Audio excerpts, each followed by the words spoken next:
Niras. Niras itu perusahaan di Prancis. Niras dapat dana dari UN. Jadi ini dananya dari UN, United Nations.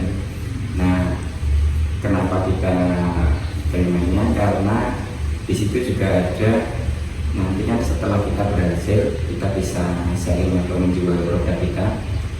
10% itu hasil dari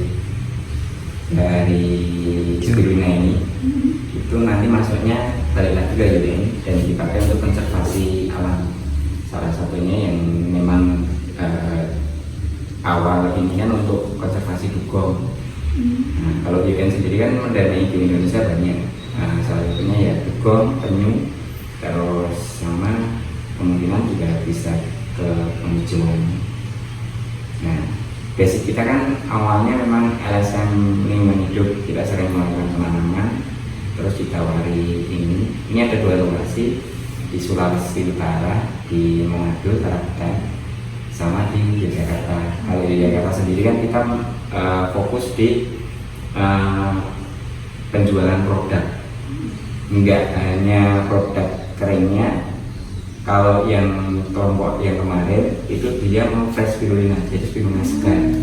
Memang yang akan kita produksi di sini kan malah yang akan kita tekankan ke fresh spirulina, karena fresh spirulina itu lebih isinya lebih istilahnya jelas lebih original daripada yang sudah kering. Tapi sama aja, kalau asal perlakuan di spirulina itu suhu masaknya di bawah 50 derajat untuk melindungi. Suhunya di atas itu rusak ya Pak? Ya, rusak, terutama protein, terus ada beberapa vitamin. Vicosianin itu kan antioksidannya ada 2, vicosianin dan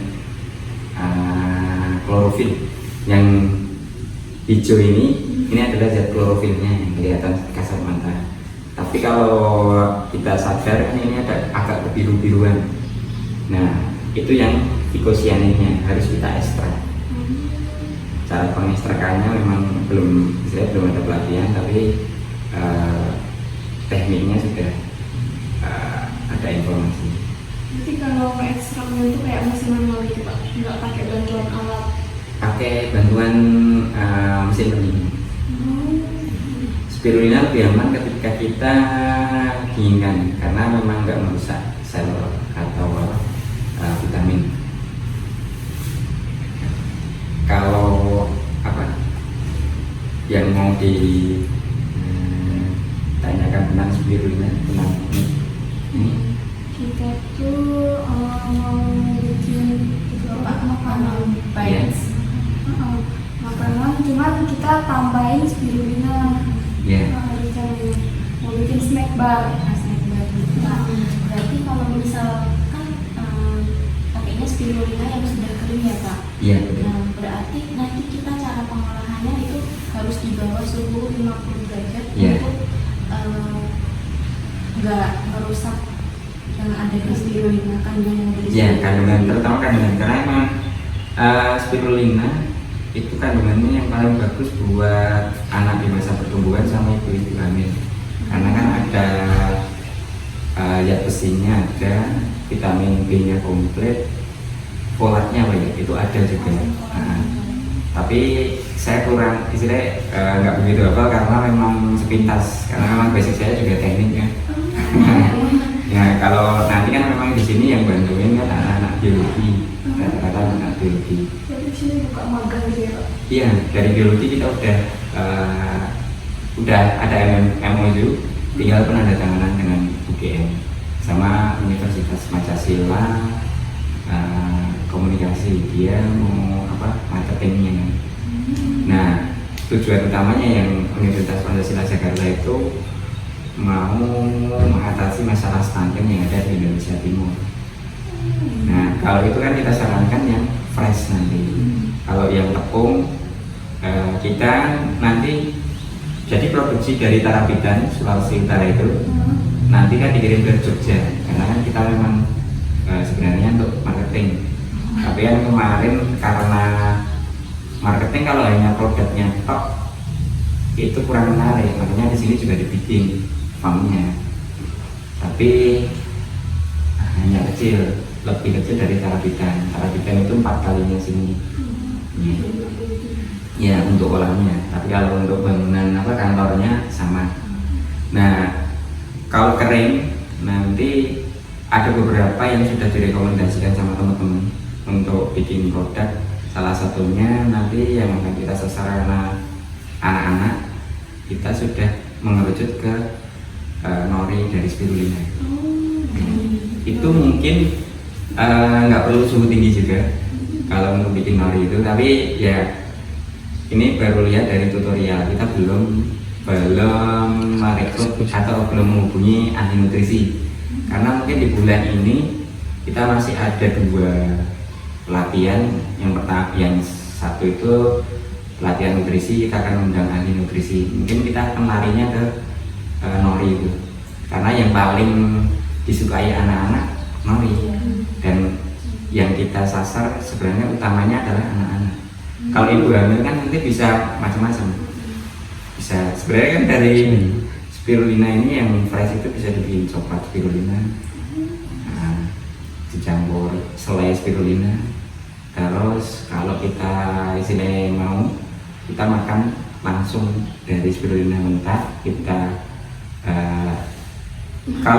kalau di sini udah biasa kita panen, ini bisa dicium karena memang kemarin kan yang ahli spirulina guru besarnya UGM Pak Eko itu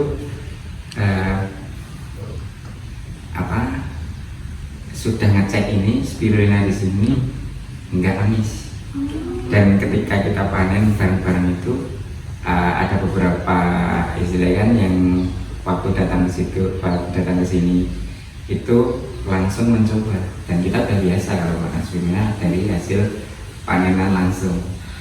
Berarti basah ini?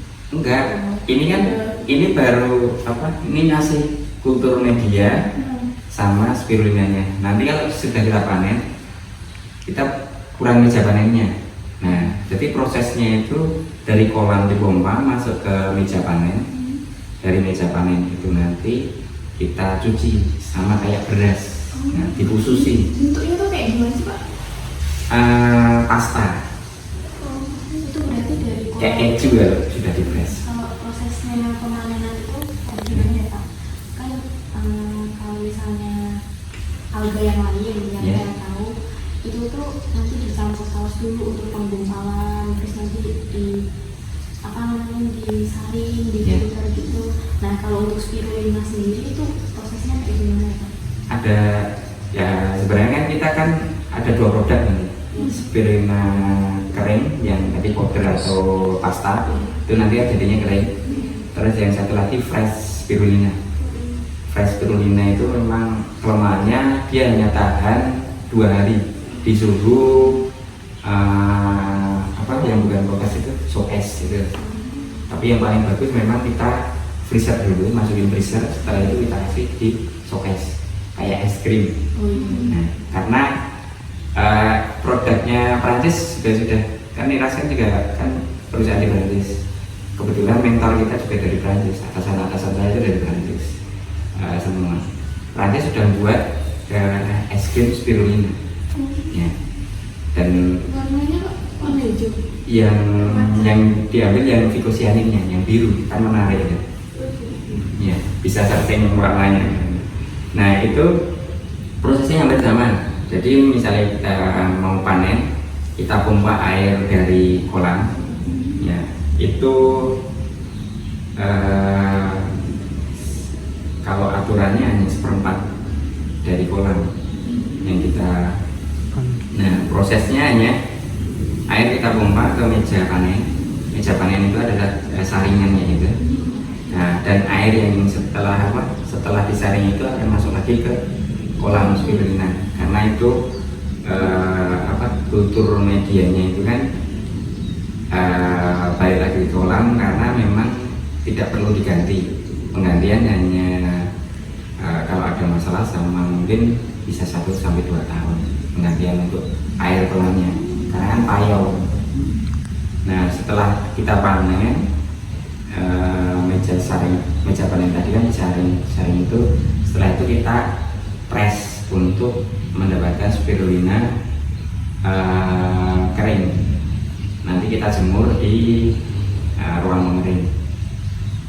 Penjemurannya sekitaran 5 jam dengan suhu di bawah 50 derajat. Itu yang kering. Kalau yang basah, setelah kita dapat disaring tadi dari meja panen, itu kita cuci, dibususi pakai air minum.